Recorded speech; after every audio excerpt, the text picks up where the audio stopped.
toda la comunicación del mundo. Para contarnos cómo somos nosotros, tenemos muy poco. Por esa razón, debemos promover la soberanía cultural audiovisual, que es comunicar desde nuestros territorios, en nuestras estéticas, en nuestros formatos y en otras formas de narrar. Esto parte de un principio fundamental, y es que las estéticas, narrativas, formatos tienen ideología, sobre todo una que es blanca, masculina y occidental. Nos han vendido como que el documental es neutro, hacer una crónica, un reportaje, hacer una telenovela, hacer cualquier formato, eso se hace lo mismo en Pekín y en Bogotá, Colombia, en Buenos Aires y en Corea. Y no es tan cierto. Los formatos tienen ideología, porque fueron construidos por unas culturas dominantes que eran blancas, occidentales y masculinas. El noticiero de televisión, por ejemplo, ¿por qué razón hay un único formato que viaja de CNN y la BBC a todo el mundo? ¿No puede haber otros formatos? Entonces es pensar eso, de que tienen ideología. Entonces, por ejemplo, la crónica. Vamos a hacer la crónica, pero en la crónica por lo menos tenemos la posibilidad de hacer la crónica a lo latinoamericano, que es ensayo contando o contando ensayando, como lo hacen nuestros grandes originales desde José Martí hasta Martí Caparrós. Entonces hay que comenzar a pensar que hay otra cosa distinta de crónica. Sí, la de nuevo periodismo norteamericano, de Truman Capote, de Guy Talese, de toda esta gente. Pero esa está en otro estilo. Entonces tenemos que comenzar a ser soberanos en nuestros modos de narrar, y para eso necesitamos leyes de comunicación que obliguen a que en todas las pantallas haya contenidos nuestros, hechos por nosotros mismos, pero también estéticas y narrativas propias para eso.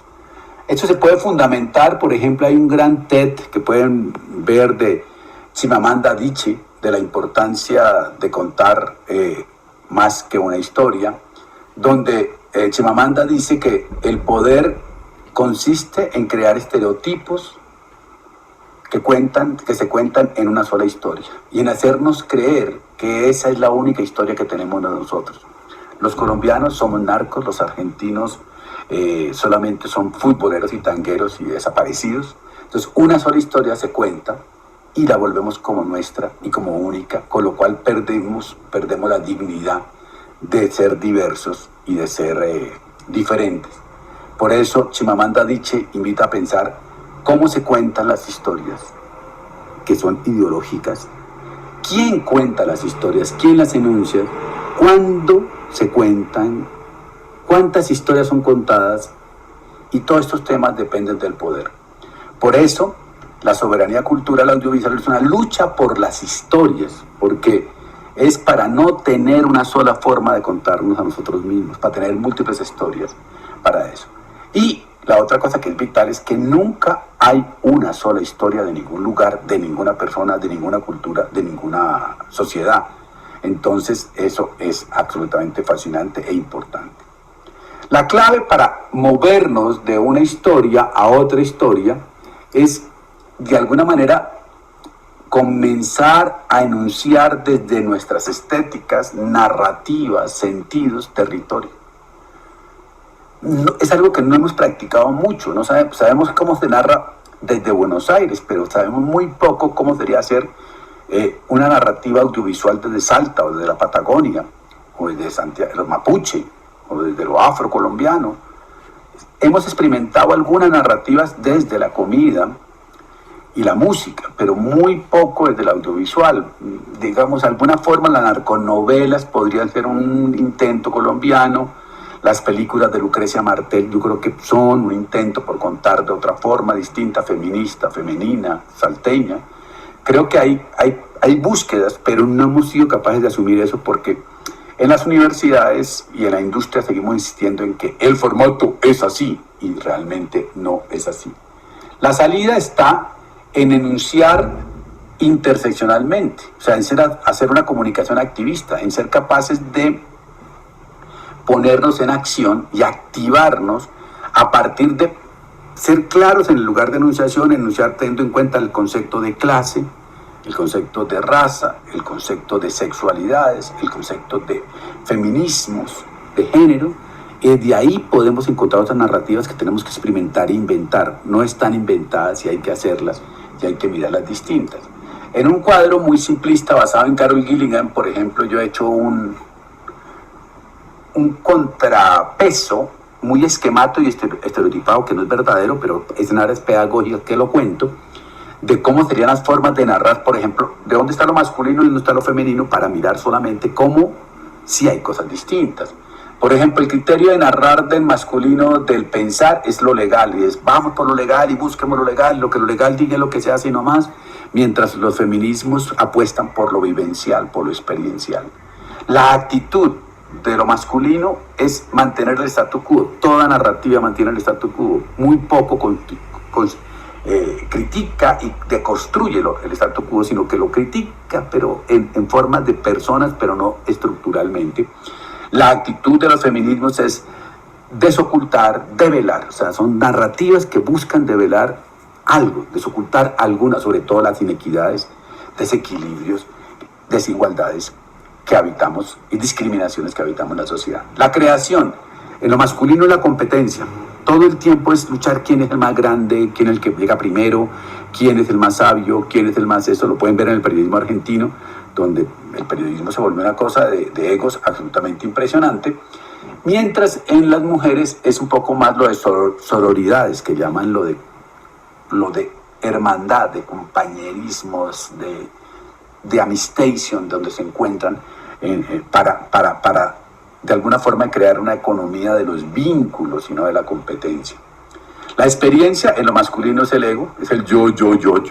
La experiencia en lo femenino es la red, el encontrarse con otras, el estar con otras. El placer en lo masculino pasa por entonces tener carros, relojes, viajes, esto. En las mujeres pasaría, en los feministas, más por el cuerpo, porque el cuerpo es político y se habita desde ahí. En el placer, ya dije eso, en la crítica, lo masculino quiere criticar la verdad. Es la verdad. Esta es la verdad. Y juegan con la verdad. Mientras los femeninos, las feministas y los feminismos dicen que hay que tener en cuenta son las inequidades, que no es la verdad lo que importa, sino cuáles son las inequidades que vivimos. El valor fundamental para lo masculino es el poder, mientras para los feministas, las feministas y los feminismos es el encuentro. Por lo tanto, el entretenimiento masculino es el yo, mientras el entretenimiento, me divierto con el yo, mientras el entretenimiento feministas son lo público, las calles, la plaza, los encuentros, el estar con el otro. Esto es muy esquemático y obviamente me matan todo el mundo porque estoy siendo simplista. Pero nada de entender que hay dos formas de narrar, por lo menos así esquemáticamente. Y si le agregamos lo afro, y si le agregamos lo indígena, y lo gay, y lo lesbiano, y lo queer, y comenzamos a ampliar lo trans, vamos a tener diferentes formas de cambiar.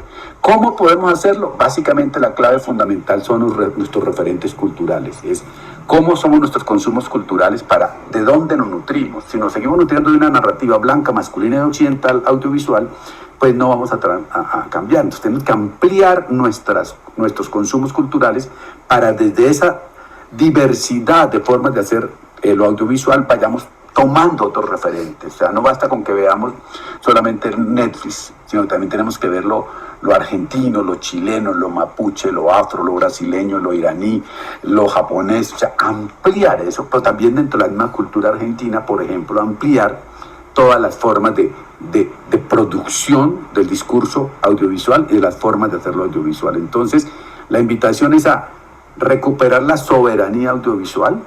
Obviamente para eso es muy importante las leyes de medios, porque podrían en una ley de ecosistemas obligar a que haya producción local en Netflix, en Disney Plus, en cualquier cable, en cualquier plataforma, en YouTube, tiene que haber mínimo tal porcentaje de producción nacional. Eso hace que se haga producción nacional.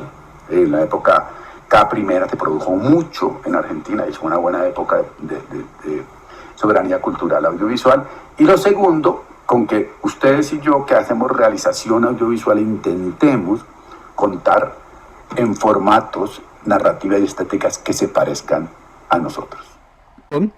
de que las plataformas están cambiando, pero también tenemos que buscar hacer productos televisivos más nacionales. Algo que también se me olvidó comentar un poquito sería que la televisión abierta siempre se ha estado estandarizando en estos formatos como muy rigurosos de cómo es el noticiero, cómo es el programa de comedia, cómo son las telenovelas, cómo son las series en los canales abiertos.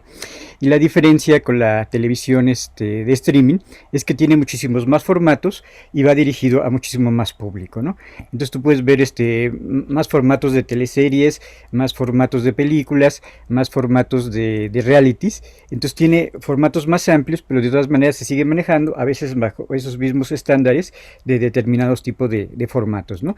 En ese sentido cambia de la televisión abierta, que tiene menos posibilidades de estos formatos y que son más rigurosos, a más formatos que van a aparecer dentro del streaming.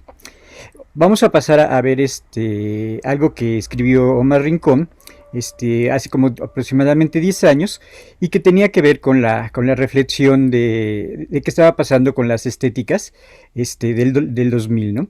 Estas estéticas que estaban ligadas a la posmodernidad y que también estaban ligadas a la hipertelevisión. Entonces vamos a ver cuáles características considera Omar Rincón de la posmodernidad y de la hipertelevisión.